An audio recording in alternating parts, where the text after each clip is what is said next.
马是在地新闻，乡亲啊，大家平安。今仔日是新历的3月初4，旧历是2月初2。今仔日是土地公的生日，嘛是传统风俗所讲的头家。讲这个土地公是地方的财神，日子刚来拜土地公是转运补财库的好时机。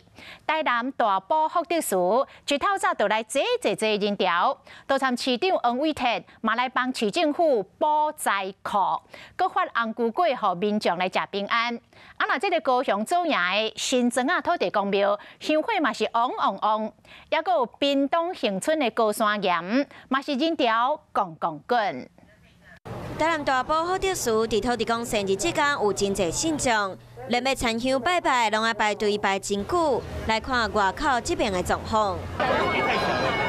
大家拢想要来求财，边仔有贵道的金纸，不管是想要换头路，或者是想要招财，拢爱好花把握时间。连台南市长王伟铁嘛带团队要来保持政府的财库。征得庙方的合作，能够一起来用客家的方式来祭拜土地公。现场各以客家方式来庆祝，发客家红菇粿热热滚滚。高雄祖爷土地公庙一透早嘛有真侪人，拢真虔诚要来祈福。就是求一下今年事业啊事运能不能好一点这样。会多少都会来拜一下土地公啊、财神啊，对，因为土地公也算是财神啊，心理安慰应该居多啦，对，心诚则灵嘛。好，这汉城祭站周遭的这商家。规个拢来遮拜拜，减少4成，剩下只有存6成的迄个香客，这拢来遮拜拜，生意兴旺。附近相关的店家或者是民众，全部拢来到土地公庙拜拜。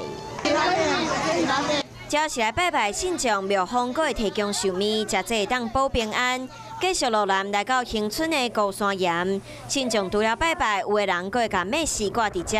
不管是倒一间土地公庙，伫农历2月初2，拢吸引真侪信众。大家拢希望会当有一个心灵寄托，互新的一年会当阁较好。嗨，我是庄宇杰。想要看到更多的新闻内容吗？赶快订阅华视新闻的 YouTube 频道，并且开启小铃铛，跟着宇杰一起看新闻吧。